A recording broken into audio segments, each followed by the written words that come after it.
Hey, Dr. Josh Wagner here, where we help great chiropractors become the go-to doc in your community, double your collections, double your profits, 3-day weekends, and love being in practice again.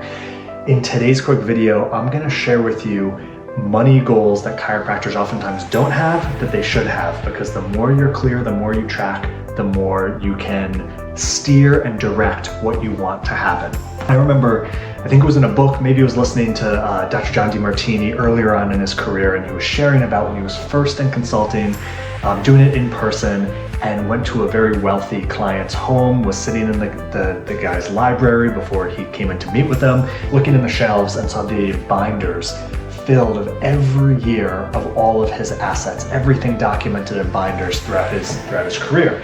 And to DeMartini at the time, that was an epiphany of how much clarity this extremely wealthy person had.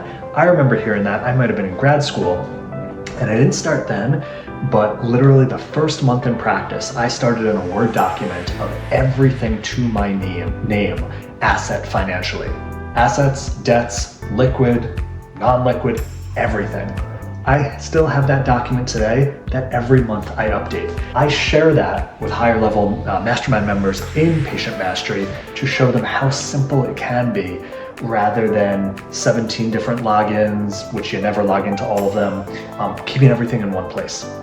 What I'm going to share with you here is a bunch of numbers or a bunch of concepts that most chiros never look at and then wonder why they get stuck having the same numbers month after month after month, while inflation happens, personal overhead increases, practice overhead increases. So if you stay the same, you're actually going down because your money doesn't go as far.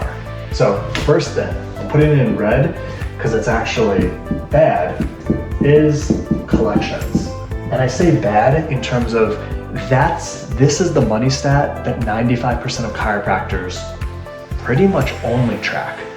And let's be honest, collections don't give you your lifestyle. Collections is a top layer of the onion number when it comes to how your business is doing. But if you don't know your overhead and you don't do the right things with the profit, collections means nothing. You could have $1 million practice, spend 900 grand a year on overhead, and be doing far worse than someone with a $400,000 practice who spends $150,000 a year on practice overhead. So just knowing your collections, which most chiropractors know last year, last month, but they don't know any of the other numbers I'm going to share with you here. So let's get into more valuable numbers. Profits. 80% of chiropractors don't know your profits from last month. And if you don't know them, you can't more easily increase them because you're not tracking, you're not aware. But after profits, because profits doesn't factor in what you've got to set aside for taxes, so let's say actual take home, so that would be minus expected taxes. And we're talking about federal, we're talking state if you have them, or we're talking, some people have city taxes, but definitely federal and state. And you should know approximately what your percentage is. If not, just ask your accountant. You can Google it, it's pretty simple. Let's get into some more interesting ones. In terms of the practice, because this is what you're taking home. This is what fuels your lifestyle, your future, the ability to retire and grow wealth and not get debts. How about subscriptions? This is something we focus on in Patient Mastery in terms of how many people can you get on, how many patients can you get on active subscriptions? Maybe they're coming in once a month, twice a month, 3 times a month after an initial care protocol to continue enhancing their health and continue making their life better. And can you get this number up to meet your office overhead? So imagine, going into every month, even if you didn't have a new patient on the books, which of course is going to be pretty rare, you already have your office overhead taken care of.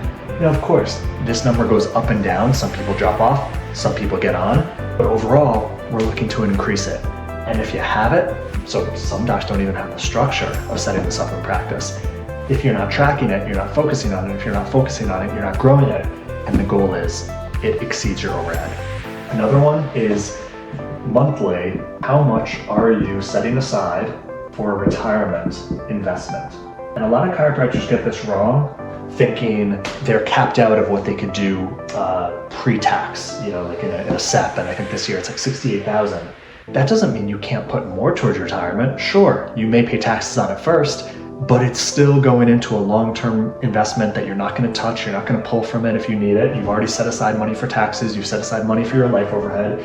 You're paying off your debts at whatever pace you feel comfortable. But what's the goal per month? Not just how much do I have left over and can I put there? Is the goal $5K a month, $10K a month? It depends on what level you're playing at. But when you're tracking it and when you have a goal, you're more likely to go in that direction. Another number to look at, your total wealth situation. So that would be, like I mentioned in that Word document I have, all of your assets, investment accounts, bank accounts, business bank accounts, your cars, not how much you paid for it, but the resale value, the equity you have in your home, maybe life insurance policies, the cash value. Total wealth equals assets, which is what we just talked about, minus debts. So you know what the debts are.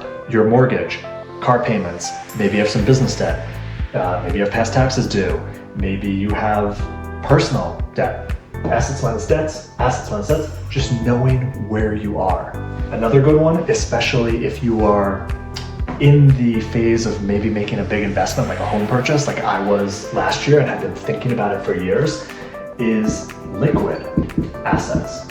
What's possible there? And of course you would include, if you have a current home, the sale of that probably to fund the new one. But you probably don't want to have to sell your car to move into the new house. You probably plan on keeping your car. You probably are planning on cashing out your life insurance for the new house. So liquid assets is a more realistic. Again, it depends on what's going on in your life. And then one more I'll leave you with is big end goal, 25, 40-year vision is what do you want to be able to retire with? What amount? So not when you die, not what I want to give away, but let's just say you have a plan on retiring at 65 from practice. Doesn't mean you can't make money doing something else, doesn't mean you can't do part-time just as a hobby for fun, but what number that hopefully with just passive interest investment return will fund your life even with inflation. So that's my next goal. What do I have to accumulate for lifestyle, property taxes, inflation, insurances, all of that to be covered just by an extremely conservative and passive returns.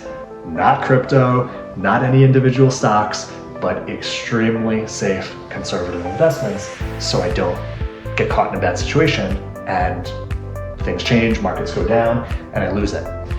What is it for you? This is something you should talk about with your spouse. What number will kick off what amount? Maybe, right now, high yield savings accounts are 5%. General S&P 500, on average, 8% over decades. So something in that realm, what amount that kicks off that much will more than cover your life overhead with anticipated, let's just say 3% inflation a year. And I don't mean just inflation, but like your property taxes going up, your homeowner's insurance going up, things like that, your premiums. Here's an example of different stats that most chiropractors, you only do the red, and that's why so many are stuck making the same amount every month collections, but all of these are going down because if you make gross the same amount collections, you're in the red over time because inflation, life overhead goes up, and practice overhead goes up. Which of these can you start tracking? That's all it takes, choosing to track it, and just the choice of being aware, being on top of it, and tracking it will have you, even just subconsciously, make the right decisions to move forward. Now, if you need help with this, going a lot deeper, we just came out with the Financial Freedom Accelerator for chiropractors. Message me for the link, go to patientmastery.com, which helps you go into this plus a lot more and make it all clear on how to handle the money coming into your practice. And of course, if you need one-to-one help and actual coaching to get your practice to another level so it's creating the profits and the take-home you need, just go to patientmastery.com, speak to one of the coaches, and see if it's a right fit for your goals and how you practice. It's helped hundreds and hundreds of chiropractors get to their next level and love being in practice. Thanks for all you do, helping people get back to their life. You deserve to have a great life yourself.